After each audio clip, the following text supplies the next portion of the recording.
Why do right-wingers love to misquote Martin Luther King, or falsely declare that Martin Luther King would be for or against something? Before I answer that question, here are some examples of what I'm referring to.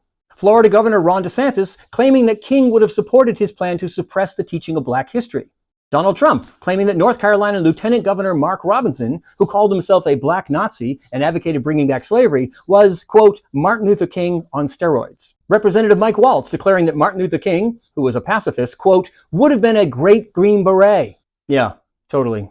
Arizona governor candidate Kari Lake claiming that if Martin Luther King were alive today, he'd be, quote, an America First Republican. Podcaster Joe Rogan falsely claiming that anti-racism curriculum in schools violates Martin Luther King's vision of a colorblind society.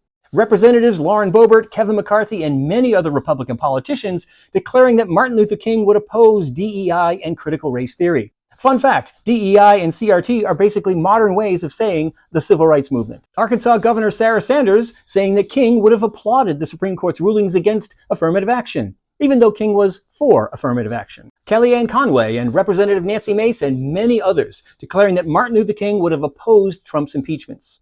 I could go on, but you get the point. This trend started with President Ronald Reagan.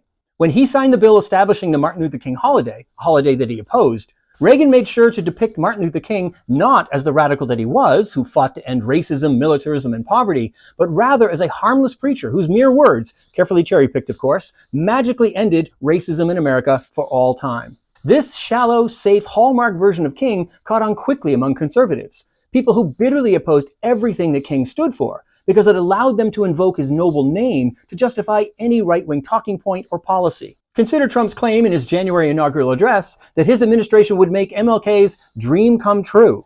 Trump then spent the next year renaming military bases for Confederate generals, deleting Black history from government websites, purging the Civil Rights Division of the Justice Department, eliminating Martin Luther King Day and Juneteenth as free admission days at national parks, and attacking the Smithsonian museums for overemphasizing, quote, how bad slavery was. Not to mention waging war on immigrant communities all across the nation. To summarize, Trump essentially invoked Martin Luther King to justify his efforts to make David Duke's dream come true. So on this weekend and into the future, when you hear a right-winger invoke or quote Martin Luther King, know that they are lying. They are consciously trying to leverage the moral and courageous image of Martin Luther King to camouflage their racist and discriminatory policy objectives.